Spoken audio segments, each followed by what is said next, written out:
Yeah, what is the name like from Milan?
Alors c'est une opération sur les ponts anti-ZFE. On a deux équipes là, des deux côtés de la circulation, parce que c'est la journée ce 6 avril d'action nationale contre les ZFE, que c'est organisé par des associations de motards, d'automobilistes en colère, les gueux, comme on se nomme nous-mêmes, et les patriotes veulent absolument participer à ces actions parce que les ZFE c'est le crédit social, les ZFE c'est l'apartheid, c'est l'inégalité selon le niveau de richesse, c'est insupportable.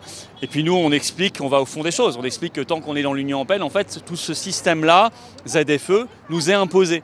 Voilà. Ça, il faut bien comprendre le lien intrinsèque entre les textes européens et les ZFE, mais aussi les DPE dans les logements. Enfin, tout ça, c'est la même logique. Hein. C'est la logique des passes, c'est la logique de l'apartheid, c'est la logique du crédit social. Et il faut se lever vraiment, au nom de la liberté, au nom de l'égalité, il faut se lever vraiment très fortement contre tout cet enfer, quoi. Et donc on participe de ces actions, on sensibilise. Il y a beaucoup de klaxons, de soutien, de marques d'amitié, de gestes sympathiques. Et en plus on déploie les drapeaux français, ce qui est jamais... c'est pas plus mal d'ailleurs de remettre un petit peu de drapeaux français dans notre environnement. Oui. Bah, ça empêche, en France il y en a 42, 42 zones déjà, ça empêche, selon des systèmes de vignettes critères, concrètement à des gens qui n'ont pas le bon véhicule d'aller dans les villes de notre pays. Ils sont dans leur pays, mais ils n'ont plus le droit d'aller partout. Ils n'ont plus le droit d'aller dans des centres-villes, parfois dans des aires très grandes. Enfin, c'est pas simplement des petits quartiers, c'est vraiment maintenant très étendu. Il y en a de plus en plus.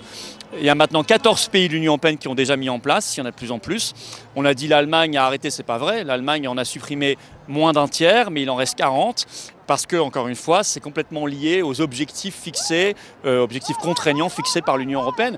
Donc il faut bien faire le lien entre nos libertés publiques et le problème lié à l'Union européenne, que nous ne sommes plus un peuple souverain. Voilà. Et donc quand on n'est pas un peuple souverain, bah, on se voit imposer des choses inacceptables.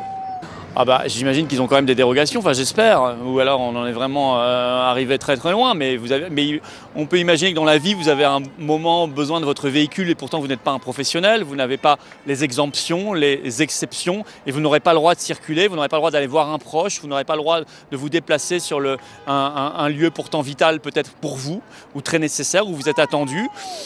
Bah écoutez, je ne sais pas, grand point d'interrogation. Est-ce qu'à ce moment-là, on acceptera que des gens meurent parce qu'ils n'ont pas la bonne voiture, parce qu'ils ne respectent pas tel ou tel critère de la pseudo-écologie? Mais ça, c'est pas de l'écologie, c'est l'escrologie, ça. Là, on est vraiment dans l'escrologie, les taxes, les interdictions. On est vraiment dans ce que j'appelle l'escrologie qui n'a rien à voir avec la vraie écologie.